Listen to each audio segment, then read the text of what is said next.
Say hi, Penny. Oh gosh, she's eating my microphone. Okay, let go.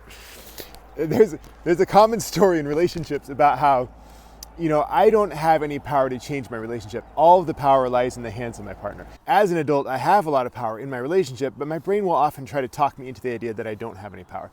One way that I often hear this expressed in couples therapy is people say, well, I can't go out with my friends, or I can't talk about this, or I can't do that. And I will usually challenge that and say, a more precise way of saying what you're saying is that you are choosing not to do those things because you don't want to deal with your partner's reaction if you do those things. But it's not really accurate to say you can't do those things, or it's not really accurate to say, for example, you have to walk on eggshells.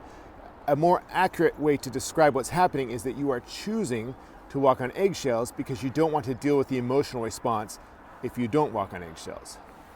The reason you actually have a lot of power in your relationship is that most relationship behavior is actually just a response to the other person. So most of my behavior in my marriage is just a response to what my wife does. That's just kind of the way we are as humans.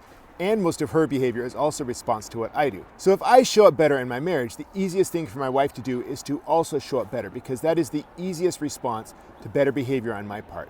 If I show up worse in my marriage, the easiest response for her is to also show up worse in the marriage. So if I bring more courage and more kindness into the relationship, if I show up as a better partner, the most likely response on her side, it's not that she has to do this, but the laziest, easiest thing for her to do is to respond in a similar way. It becomes much easier for her to do that.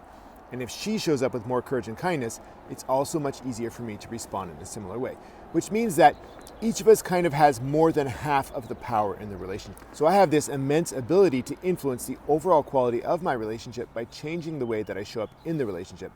But to do that, I have to step away from just responding to what my wife is doing.